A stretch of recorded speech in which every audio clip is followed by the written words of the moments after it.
ನಮಸ್ತೆ. ಎಲ್ಲರೂ ಹೇಗಿದ್ದೀರಾ? ಎಲ್ಲರೂ ರಾಯರ ಕೃಪೆಯಿಂದ ಚೆನ್ನಾಗಿದ್ದೀರಾ ಅಂತ ನಾನು ಭಾವಿಸ್ತೀನಿ. ಇದು ಬುಧವಾರ ಸಂಜೆ ರಾಯರಿಗೆ ತುಪ್ಪದ ಬತ್ತಿ ಮತ್ತು ತುಪ್ಪ ಖಾಲಿಯಾಗಿತ್ತು. ಹಾಗಾಗಿ ಸ್ವಲ್ಪ ಇತ್ತು, ಇನ್ನೂ ಒಂದು 2 ದಿನಕ್ಕೆ ಹಚ್ಚೋಷ್ಟು ತುಪ್ಪದ ಬತ್ತಿ ತುಪ್ಪ ಇತ್ತು. ಇನ್ನೂ ಒಂದು 2-3 ದಿನಕ್ಕೆ ಆಗುತ್ತೆ ಅನ್ನೋ ಟೈಮಲ್ಲೇ ನಾನು ರೆಡಿ ಮಾಡಿ ಇಟ್ಕೋತೀನಿ. ಬೆಣ್ಣೆ ಎಲ್ಲ ತೆಗೆದು ತುಪ್ಪ ಕಾಯಿಸಿ ರೆಡಿ ಮಾಡಿ ಬುಧವಾರ ನೈಟ್ ಎತ್ತಿಟ್ಕೊಂಡೆ. ನಾನು ಬ್ರಾಹ್ಮಿ ಮುಹೂರ್ತದಲ್ಲಿ ಗುರುವಾರ ಬೆಳಗ್ಗೆ ಬ್ರಾಹ್ಮಿ ಮುಹೂರ್ತದಲ್ಲೇ 5 ಗಂಟೆ ಒಳಗಡೆ ಎಲ್ಲ ಪೂಜೆ ಮುಗಿಸ್ಕೊಂಡೆ.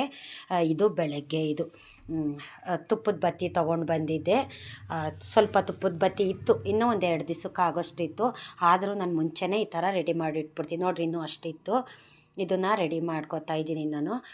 ತುಪ್ಪ ಸ್ವಲ್ಪ ಗಟ್ಟಿ ಇತ್ತಲ್ವ, ಹಂಗಾಗಿ ಸ್ವಲ್ಪ ಕರಗಿಸ್ಕೊಂಡಿದ್ದೆ. ಅದನ್ನು ಗಟ್ಟಿ ಇದ್ದರೆ ಹಾಗೆ ಅದ್ದೋಕ್ಕಾಗೋದಿಲ್ಲ, ಅದು ಅಬ್ಸರ್ವ್ ಕೂಡ ಮಾಡ್ಕೊಳ್ಳೋದಿಲ್ಲ ಅತ್ತಿ. ಅದಕ್ಕೆ ಈ ಥರ ಸ್ವಲ್ಪ ಕರಗಿಸ್ಕೊಂಡ್ರೆ ಈ ಥರ ಚೆನ್ನಾಗಿ ಹಿಡಿಯುತ್ತೆ ಅಂತ ಅಂದ್ಬಿಟ್ಟು ನಾನು ಈ ಥರ ಮಾಡ್ಕೊತೀನಿ. ತುಪ್ಪದ ಬತ್ತಿ ನಾವು ನಾಳೆ ಹಚ್ತೀವಿ ಅನ್ನಂಗೆ ಹಿಂದಿನ ದಿವಸನೇ ರೆಡಿ ಮಾಡಿ ಇಟ್ಕೊಂಡ್ರೆ ಅದು ಚೆನ್ನಾಗಿ ನೆನೆಯುತ್ತೆ ಮತ್ತು ಚೆನ್ನಾಗಿ ಉರಿಯುತ್ತೆ. ಆವಾಗ ಈ ಥರ ರೆಡಿ ಮಾಡ್ಕೊಂಡು ಆವಾಗ ಹಚ್ಚೋದ್ಕಿಂತ ಹಿಂದಿನ ದಿವಸನೇ ನಾನು ಮಾಡಿ ರೆಡಿ ಮಾಡಿ ಇಟ್ಕೋತೀನಿ. ಮತ್ತು ದೇವ್ರಿಗೆ ತುಪ್ಪನ ನಾನೇ ಮನೆಯಲ್ಲೇ ರೆಡಿ ಮಾಡ್ಕೋತೀನಿ. ನಾನು ದೇವ್ರಿಗೆಲ್ಲ ನಾನು ರೆಡಿಮೇಡ್ ತರೋಕ್ಕೋಗೋದಿಲ್ಲ, ನಾನು ಮನೆಯಲ್ಲೇ ಮಾಡ್ಕೋತೀನಿ. ಹಾಲ್ಕೆನೆಲ್ಲ ಸ್ಟೋರ್ ಮಾಡಿ ಎತ್ತಿಟ್ಕೋತೀನಿ, ಅದ್ರಲ್ಲಿ ಮಾಡ್ಕೋತೀನಿ.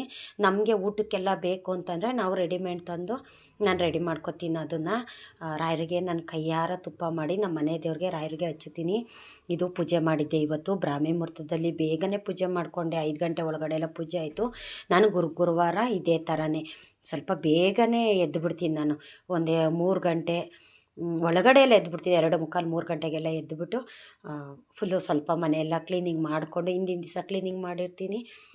ಮತ್ತು ನೆಕ್ಸ್ಟ್ ಡೇ ಸ್ವಲ್ಪ ಗಂಜಲ ಹಾಕಿ ಇನ್ನೊಂದು ಸತಿ ಮನೆಯೆಲ್ಲ ಕ್ಲೀನ್ ಮಾಡಿಕೊಂಡು ದೇವ್ರಿಗೆ ಏನಾರ ನೈವೇದ್ಯ ಮಾಡಿಟ್ಟು ನಾನು ಪೂಜೆ ಮಾಡೋವಂಥದ್ದು.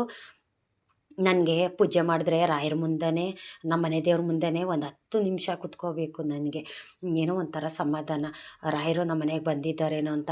ಆದರೆ ನಾವು ಒಂದು ಪೂಜೆ ಮಾಡ್ಬೇಕಾದ್ರೆ ನಾವು ಎಷ್ಟು ಭಕ್ತಿಯಿಂದ ಮಾಡ್ತೀವಿ ಅಲ್ಲ, ರಾಯರು ನಮಗೇನೋ ಒಳ್ಳೇದು ಮಾಡಲಿ, ನಮ್ಮ ಕಷ್ಟ ಸುಖ ಎಲ್ಲದ್ರ ಜೊತೆನೂ ರಾಯರು ಇರಬೇಕು ಅಂತ ನಾವೆಷ್ಟು ಅಪೇಕ್ಷೆ ಪಡ್ತೀವಿ, ಎಷ್ಟು ಬೇಡ್ತೀವಿ.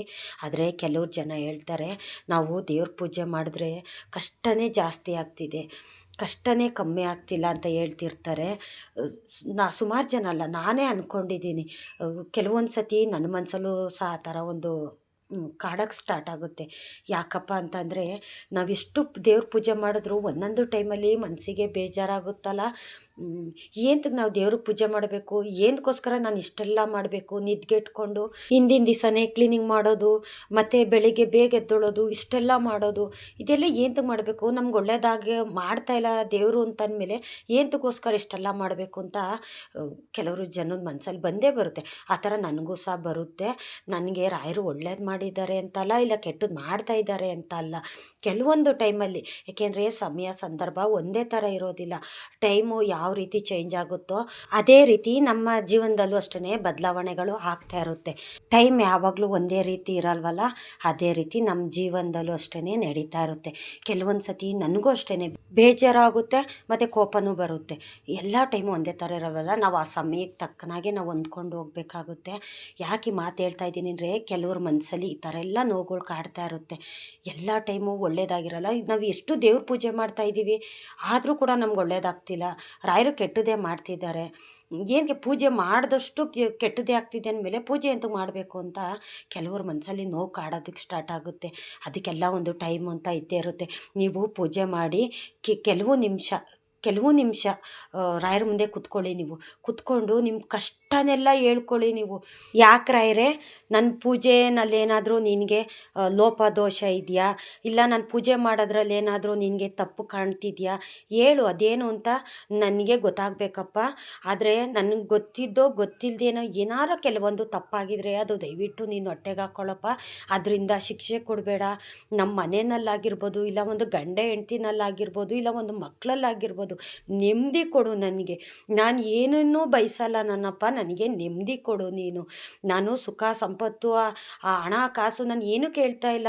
ನನ್ನ ಅವತ್ತಿಂದ ಅವತ್ತಿಗೆ ಅನ್ನ ಕೊಡು ನೀನು, ನನಗೇನು ಮೃಷ್ಟಾನ್ನ ಕೊಡು, ನಾನು ಕುತ್ಕೊಂಡು ತಿನ್ನಬೇಕು ಅನ್ನೋ ಭಾಗ್ಯ ನಾನು ಕೇಳ್ತಾ ಇಲ್ಲ. ನಾನು ಕೇಳ್ತಾ ಇರೋದೇನು, ನಾವು ಕಷ್ಟಪಟ್ಟು ದುಡಿತೀವಿ, ಅದಕ್ಕೆ ಒಂದು ಫಲ ಅನ್ನೋದು ನೀನು ಕೊಡು. ನಾವು ಏನೋ ಒಂದು ಕೆಲಸದಲ್ಲಿ ನಾವು ಪ್ರಯತ್ನ ಮಾಡ್ತಾ ಇರ್ತೀವಿ, ಅದರಿಂದ ಒಳ್ಳೇದಾಗಂಗೆ ಮಾಡು. ನಾವು ಏನೇ ಕೆಲಸ ಮಾಡಿದ್ರು ಅದ್ರಲ್ಲಿ ಯಾವ ಲೋಪ ದೋಷ ಏನು ಬರ್ದೇ ಇರೋಂಗೆ ನೀನು ನೋಡ್ಕೊ ಅಂತ ಕಣ್ಣು ಮುಚ್ಚಿ ಒಂದು 5 ನಿಮಿಷ ರಾಯರ ಮುಂದೆ ಕೂತ್ಕೊಂಡು ನಿಮ್ಮ ಮನಸ್ಸಲ್ಲಿರೋದೆಲ್ಲ ಹೇಳ್ಕೊಳ್ಳಿ. ನಾನಂತೂ ಆ ಥರ ಏನಾರು ಆದರೆ ನಾನು ಸುಮ್ಮನೆ ಹೇಳ್ಕೊಳ್ಳೋದಕ್ಕಂತೂ ಹೋಗಲ್ಲ. ನನಗೆ ಫಸ್ಟ್ದಾಗೆ ಬರೋದೇ ಕಣ್ಣಲ್ಲಿ ನೀರು. ನನಗೇನಾದರೂ ಆ ಥರ ಕಷ್ಟ ಜಾಸ್ತಿ ಆಯಿತು ಅಂತಂದರೂ, ಇಲ್ಲ ಸುಖ ಜಾಸ್ತಿ ಆಯಿತು, ಸಂತೋಷ ಜಾಸ್ತಿ ಆಯಿತು ಅಂತಂದ್ರೂ ನನ್ನ ಕಣ್ಣೀರು ಮುಖಾಂತರನೇ ನಾನು ಹೇಳ್ಕೊಳ್ಳೋದು. ನಾನು ರಾಯರು ಅಂತಲ್ಲ, ನಮ್ಮ ಮನೆ ದೇವ್ರಿಗಾಗಿರ್ಬೋದು, ನಾನು ಎಲ್ಲ ದೇವ್ರುಗಳಿಗೂ ಅಷ್ಟೇ ನಾನು ಹೇಳ್ಕೊಳ್ಳೋದು. ನನಗೊಂದು ಸಂತೋಷ ಆಗಲಿ ಇಲ್ಲ ಒಂದು ದುಃಖ ಆಗಲಿ, ನನ್ನ ಕಣ್ಣೀರು ಮುಖಾಂತರನೇ ನಾನು ಹೇಳ್ಕೊಳ್ಳೋದು. ನಾನು ಏನೂ ಇಲ್ದೋಳಿಗೆ ನನಗಿಷ್ಟು ನೀನು ಕೊಟ್ಟಿದ್ಯಾ, ಆದರೆ ನನ್ನ ಜೀವನದಲ್ಲಿ ನೀನು ಯಾವಾಗಲೂ ನಿನ್ನ ಜೊತೆಯಲ್ಲಿರಬೇಕಪ್ಪ ನೀನು ಅಂತ ನಾನು ಯಾವಾಗಲೂ ಕೇಳ್ಕೊತೀನಿ. ನಾವು ಮಾಡೋ ಕೆಲಸದಲ್ಲಿ ಒಂದು ಫಲ ಅನ್ನೋದು ಕೊಡು ಅಂತ ನಾನು ರಾಯರನ್ನ ಕೇಳ್ಕೊತೀನಿ. ಕೆಲವ್ರು ಕೇಳ್ತಾರೆ, ಕೆಲವ್ರು ಯಾಕೆ ನನ್ನನ್ನೇ ಕೇಳಿದ್ದಾರೆ, ನೀನು ಇಷ್ಟೊತ್ತಿಗೆ ಎದ್ದೊಳ್ತೀಯ, ಇಷ್ಟೊತ್ತಿಗೆ ಪೂಜೆ ಮಾಡ್ತೀಯಲ್ಲ ನೀನು ಅಂತ ಕೇಳ್ತಾರೆ. ಹೌದು, ನನ್ನ ಮನಸ್ಸಿಗೆ ಏನೋ ಒಂಥರ ತೃಪ್ತಿ ಆಗುತ್ತೆ. ರಾತ್ರಿ ಎಲ್ಲ ನಿದ್ಗೆಟ್ಕೊಂಡು ದೇವ್ರಿಗೆ ನನ್ನದು ಅಂತ ಒಂದಿಷ್ಟು ಸೇವೆ ಮಾಡಬೇಕಲ್ಲ, ಹಾಗಾಗಿ ನನಗೇನೋ ಒಂಥರ ತೃಪ್ತಿ ಆಗುತ್ತೆ, ಸಂತೋಷ ಆಗುತ್ತೆ ನನಗೆ. ನಾನು ನಿದ್ಗೆಟ್ಕೊಂಡು ಮಾಡ್ತಾಯಿದ್ದೀನಲ್ಲ, ನನಗೆ ಕಷ್ಟ ಆಗುತ್ತೆ ಅಂತ ಕಿಂಚಿತ್ತು ನಾನು ಅಂದ್ಕೊಳ್ಳಲ್ಲ. ಆ ಥರ ಅಂದ್ಕೊಂಡು ಆ ಥರ ಮಾಡೋದಾದರೆ 1 ವಾರ 2 ವಾರ ಮಾಡ್ಬೋದು. ನಾನು ವರ್ಷಾನುಗಟ್ಲೆ ಈ ಥರ ಎಲ್ಲ ಮಾಡೋಕ್ಕಾಗೋದಿಲ್ಲ. ತಿಂಗಳಲ್ಲಿ 4 ವಾರ ಬಂದರೆ ನಾನು 4 ವಾರನೂ ಮಾಡ್ತೀನಿ. ಏನಾರ ಪ್ರಾಬ್ಲಮ್ ದಿನಗಳು ಬಂದರೆ ಆ ವಾರ ಬಿಡ್ತೀನಿ ಅಷ್ಟೇ. ಒಂದು ಬಿಟ್ಟರೆ ಕಂಪಲ್ಸರಿ ನಾನು ರಾಯರಿಗೆ ನನ್ನ ಸೇವೆ ಅನ್ನೋದನ್ನು ಸಲ್ಲಿಸ್ತೀನಿ. ನಾನು ರಾಯರು ಪೂಜೆ ಮಾಡ್ತಾಯಿದ್ದೀನಿ ಅಂತಲ್ಲ, ಅದಕ್ಕೆ ಮುಂಚೆ ನಾನು ನಮ್ಮ ಮನೆ ದೇವ್ರಿಗೆ ಪೂಜೆ ಮಾಡ್ತಿದ್ನಲ್ಲ, ನಾನು ಅವಾಗಲೂ ಅಷ್ಟೇ ಬೆಳಗಿನ ಜಾವ ಬ್ರಾಹ್ಮಿ ಮುಹೂರ್ತದಲ್ಲೇ ನಾನು ಪೂಜೆ ಮಾಡ್ತಿದ್ದು. ನನ್ನ ಮಕ್ಕಳು ನಾನು ಎಲ್ಲರೂ ಸಹ ಹೋಗಿ ಅಶ್ವತ್ಥ ಕಟ್ಟೆಗೆ ಪ್ರದಕ್ಷಿಣೆ ಹಾಕ್ಕೊಂಡು ಬರ್ತಿದ್ದು. ಅದು ಧನುರ್ಮಾಸ ಅಂತಲ್ಲ, ಇಲ್ಲ ಬೇರೆ ಟೈಮು ಅಂತಲ್ಲ, ಯಾವಾಗಲಾದರೂ ಪರವಾಗಿಲ್ಲ. ನಾನು ಬೇಗ ಎದ್ದರೆ ವಾರ ದಿವಸ ಬೇಗ ಪೂಜೆ ಮುಗಿಸಿದ್ರೆ ಒಂದು ಬಿಂದಿಗೆ ನೀರು ತೊಗೊಂಡು, ಊದ್ಗಡ್ಡಿ ತೊಗೊಂಡು, ಎಣ್ಣೆ ತೊಗೊಂಡು, ಅರ್ಶಿನ ಕುಂಕುಮ ಹೂವು ಎಲ್ಲ ತೊಗೊಂಡು ಅಶ್ವತ್ಥ ಕಟ್ಟೆ ಹತ್ರ ಹೋಗಿ ಅಲ್ಲಿ ದೇವ್ರನ್ನೆಲ್ಲ ತೊಳೆದುಬಿಟ್ಟು ಅರ್ಶಿನ ಕುಂಕುಮ ಇಟ್ಟು, ನಾಗರಕಲ್ಲಿಗೆ ಮರಕ್ಕೆಲ್ಲ ಅಷ್ಟೇ ಅರ್ಶಿನ ಕುಂಕುಮ ಇಟ್ಟು, ನನ್ನಲ್ಲಿ ಏನು ಒಂದು ಭಕ್ತಿ ಇದೆಯೋ ಆ ಭಕ್ತಿನ ನಮ್ಮ ಅಪ್ಪಂಗೆ ಸಲ್ಲಿಸ್ಬಿಟ್ಟು ನಾನು ಪೂಜೆ ಮಾಡಿಬಿಟ್ಟು ಪ್ರದಕ್ಷಿಣೆ ಹಾಕಿ ಬರ್ತಿದ್ದಂಥದ್ದು. ನನ್ನ ಮಕ್ಕಳು ಹಾಗೇ ನಾನು 4 ಗಂಟೆಗೆ ಎಬ್ಬರಿಸ್ಲಿ ಇಲ್ಲ 3:15ಗೆ ಎಬ್ಬರಿಸ್ಲಿ, ಅವರು ಅಷ್ಟೇ ನಾನು ಎಬ್ಬರಿಸ್ತಿದ್ದಾಗೆ ಬಂದು ಎದ್ದು ಅವರು ಒಂದು ನಾನು ಯಾವ ಪೂಜೆಗೆ ಹೋಗ್ತೀನೋ ಇಲ್ಲ ಯಾವ ದೇವಸ್ಥಾನಕ್ಕೆ ಹೋಗ್ತೀನೋ, ನಾನು ಏನು ಮಾಡಬೇಕು ಅಂತ ನಾನು ಮಾಡ್ತೀನೋ ಅದನ್ನು ನನ್ನ ಮಕ್ಕಳು ಮಾಡ್ತಾರೆ, ನನ್ನ ಜೊತೆಗೆ ಬರ್ತಾರೆ ಅವರು. ನಾವು ತಂದೆ ತಾಯಿ ಆದವರು ನಾವು ಏನೋ ಒಂದು ಒಳ್ಳೆ ಕೆಲಸ ಮಾಡೋಕ್ಕೆ ಹೋಗ್ತಾ ಇದ್ದೀವಿ ಅಂತಂದರೆ ಜೊತೇಲಿ ಮಕ್ಕಳು ಕರ್ಕೊಂಡು ಹೋಗಬೇಕು. ಅದು ದೇವಸ್ಥಾನಗಳಿಗೆ ಹೋಗ್ತಾ ಇದ್ದೀವಿ, ಈ ಥರ ಒಂದು ವ್ರತ ಪೂಜೆ ಅಂತಂದರೆ ಅದರಲ್ಲಿ ಫಸ್ಟ್ದಾಗಿ ಮಕ್ಕಳು ಕರ್ಕೊಂಡು ಹೋಗಬೇಕು. ಯಾಕೆ ಅಂತಂದರೆ ಮಕ್ಕಳಿಗೆ ನಾವು ಇವಾಗಿಂದ ಚಿಕ್ಕದ್ರಿಂದ ನಾವು ಒಂದು ದೇವರು ಭಕ್ತಿ ಅನ್ನೋದು, ಪೂಜೆ ಪುನಸ್ಕಾರ ಅನ್ನೋದು ಒಂದು ಅವ್ರ ಮನಸ್ಸಲ್ಲಿ ಒಂದು ಬೀಜ ನಾವು ಬಿತ್ತಿದ್ವಿ ಅಂತಂದರೆ ಅವರು ಲೈಫ್ ಲಾಂಗ್ ಅವ್ರ ಜೀವನ ಚೆನ್ನಾಗಿರುತ್ತೆ. ನಮ್ಮ ಪಾಡಿಗೆ ನಾವು ಮಾಡ್ಕೊಳ್ಳೋಣ, ಮಕ್ಕಳು ಮಲ್ಕೊಳ್ಳಿ, ಕಷ್ಟ ಏನಕ್ಕೆ ಅವ್ರಿಗೆ ಹಾಗೆ ಹೀಗೆ ಅಂತ ನಾವು ಸ್ವಲ್ಪ ಮಕ್ಕಳಿಗೆ ಕೇರ್ ತೊಗೊಳ್ದಿರ ನಾವು ಆ ಥರ ಮಾಡಿದ್ವಿ ಅಂತಂದರೆ ಅವ್ರಿಗೆ ದೇವ್ರ ಮೇಲೆ ಭಕ್ತಿ ಅನ್ನೋದು ಬರೋದಿಲ್ಲ, ದೇವ್ರು ಮಾಡೋದಕ್ಕೆ ಒಂದು ಸ್ಫೂರ್ತಿ ಅನ್ನೋದು ಬರೋದಿಲ್ಲ. ಆ ಥರ ಮಾಡ್ತಾರೆ. ನಾನು ಮಾತ್ರ ನನ್ನ ಮಕ್ಕಳನ್ನ ನಾನು ಅದೇ ಥರನೇ ಕರ್ಕೊಂಡೋಗೋದು. ನಾನು ಏನೋ ಒಂದು ರಾಯರ ಮಠಕ್ಕೆ ಹೋಗಲಿ, ಒಂದು ಅಶ್ವತ್ಥ ಕಟ್ಟೆಗೆ ಪ್ರದಕ್ಷಿಣೆ ಹಾಕೋದಕ್ಕೆ ಹೋಗಲಿ, ಮಕ್ಕಳು ಕರ್ಕೊಂಡೋಗ್ತೀನಿ. ಅಕಸ್ಮಾತ್ ನಾನು ಹೋಗೋಕ್ಕಾಗಿಲ್ಲ ಅಂದರೂ ನನ್ನ ಮಕ್ಕಳನ್ನ ಇಬ್ಬರನ್ನೇ ಕಳಿಸ್ತೀನಿ.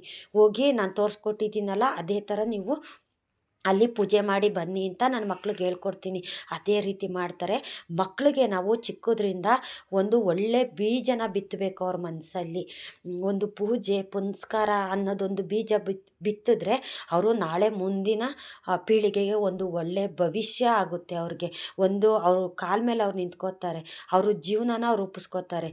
ಒಂದು ದೇವರು ಭಕ್ತಿ ಅನ್ನೋದು ಅವ್ರ ಮನಸ್ಸಿನಲ್ಲೂ ಬರುತ್ತೆ. ಆ ಥರ ನಾನು ಹೇಳೋದು. ಎಲ್ರಿಗೂ ಇದೇ ಥರ ಮಾಡಿ ಅಂತ ನಾನು ಹೇಳಲ್ಲ. ನಿಮ್ಮ ಮಕ್ಳುಗಳ್ನೆಲ್ಲ ಆ ಥರ ಎಲ್ಲ ಬೇಗ ಎಬ್ಬರಿಸಿ ಕರ್ಕೊಂಡೋಗಿ ಅಂತ ನಾನು ಕೇಳೋದಿಲ್ಲ. ಅದು ನಿಮ್ಮ ಇಷ್ಟ, ಅವ್ರವ್ರಿಗೆ ಬಿಟ್ಟಿದ್ದಲ್ವ. ಈಗ ನಾವೊಂದು ಹೇಳೋದು, ಬೇರೆಯವ್ರ ಮನ್ಸಿಗೆ ನೋವಾಗೋದು ಆ ಥರ ಎಲ್ಲ ಇರುತ್ತೆ. ಆದರೆ ನನಗೆ ತಿಳಿದ ಮಟ್ಟಿಗೆ ನಾನು ಹೇಳೋದು, ಮಕ್ಕಳಲ್ಲಿ ಒಂದು ಒಳ್ಳೆತನ ನಾವು ಎಲ್ಲಿ ಬಿತ್ತುತ್ತೀವೋ ಮುಂದೆ ಅವ್ರ ಭವಿಷ್ಯಕ್ಕೆ ಒಂದು ಒಳ್ಳೆ ದಾರಿ ಆಗುತ್ತೆ. ಅವ್ರ ಜೀವನಕ್ಕೊಂದು ದಾರಿ ಆಗುತ್ತೆ.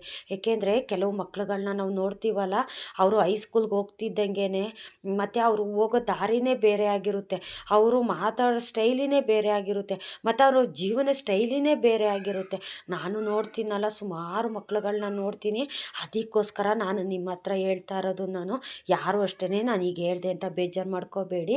ಹಾಗೆ ಕೆಲವೊಬ್ಬರು ನನ್ನ ಕೇಳ್ತಾರೆ, ಏನಕ್ಕೆ ಇಷ್ಟೊತ್ತಿಗೆ ಎದ್ದು ನೀವು ಪೂಜೆ ಮಾಡ್ತೀರಾ ಹಾಗೆ ಹೀಗೆ ಅಂತ ಕೇಳ್ತಾರೆ. ಯಾಕೆಂದರೆ ಅವ್ರು ಕೇಳೋದ್ರಲ್ಲಿ ತಪ್ಪು ಅಂತ ನಾನು ಹೇಳ್ತಾ ಇಲ್ಲ, ಅವ್ರ ರೀತಿಯಲ್ಲಿ ಅವ್ರು ಕೇಳ್ತಿರ್ತಾರೆ. ನನಗೇನೋ ಗೊತ್ತಿಲ್ಲ, ನನಗೊಂದು ದೇವರು ಅನ್ನೋದೊಂದು ನಂಬಿಕೆ ಜಾಸ್ತಿ, ಇವಾಗಿಂದ ಅಂತಲ್ಲ, ಮುಂಚೆಯಿಂದನೂ ನಂಬಿಕೆ ಜಾಸ್ತಿ ನನಗೆ. ಈಗ ರಾಯರ ಪೂಜೆ ಮಾಡ್ತಾ ಇದ್ದೀನಿ ಅಂತಲ್ಲ, ನಮ್ಮ ಮನೆ ದೇವರಾಗಿರ್ಬೋದು, ನಾನು ಅಷ್ಟು ನಂಬಿದವಳು. ನಾನು ಮನೆ ದೇವರು ಅಂತಂದರೆ ನನಗೊಂಥರ ಉಸಿರಿದ್ದಂಗೆ ನನಗೆ. ಆ ರೀತಿ ದೇವರು ಅಂದರೆ ಸ್ವಲ್ಪ ಭಕ್ತಿ, ಭಯ ಜಾಸ್ತಿ ಇದೆ ನನಗೆ. ಅದನ್ನೇ ನನ್ನ ಮಕ್ಳಿಗೂ ಸಹ ನಾನು ಹೇಳ್ಕೊಟ್ಟಿದ್ದೀನಿ. ನಾವು ನಮ್ಮ ಮಕ್ಳಿಗೋಸ್ಕರ ಒಂದು ಹಣ ಆಸ್ತಿ ಸಂಪಾದನೆ ಮಾಡಿ ಇಡದೇ ಇರೋಕ್ಕಾಗಿರ್ಬೋದು, ಆದರೆ ಒಂದು ಒಳ್ಳೆ ಸಂಸ್ಕಾರನಾದರೂ ಕೊಡ್ಬೋದಲ್ಲ. ಅದಕ್ಕೇನು ನಾವು ದುಡ್ಡು ಕಾಸು ಕೊಡಬೇಕಾಗಿಲ್ಲ. ಒಂದು ಒಳ್ಳೆ ಸಂಸ್ಕಾರ ಅನ್ನೋದನ್ನು ನಮ್ಮ ಮಕ್ಳಿಗೆ ಕೊಟ್ಟರೆ ಅದೇ ಅವ್ರಿಗೊಂದು ಸಂಪತ್ತು. ನಾವು ಈ ಒಂದು ಸಂಸ್ಕಾರ ಕೊಡ್ದಿರ ನಾವು ಹಣ ಆಸ್ತಿ ಸಂಪಾದನೆ ಮಾಡಿ ಅವ್ರಿಗೆ ಕೊಟ್ಟರೆ ಅದು ಕ್ಷಣದಲ್ಲಿ ಅವ್ರು ಕಳ್ಕೊತಾರೆ. ಯಾಕೆಂದರೆ ಒಳ್ಳೆ ಸಂಸ್ಕಾರ ಇಲ್ಲ ಅಂದರೆ ಹಣ ಆಸ್ತಿಗೆ ಅವರು ಬೆಲೆ ಕೊಡೋದಿಲ್ಲ ಅವರು.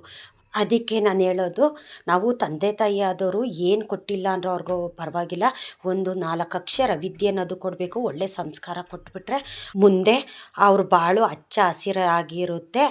ಇಷ್ಟೊತ್ತು ನನ್ನ ವಿಡಿಯೋ ನೋಡಿದ್ದಕ್ಕಾಗಿ ತುಂಬ ಹೃದಯದ ಧನ್ಯವಾದಗಳು. ರಾಯರು ಸುಖ ಶಾಂತಿ ನೆಮ್ಮದಿ ಆರೋಗ್ಯ ಭಾಗ್ಯ ಕೊಟ್ಟು ಕಾಪಾಡಲಿ.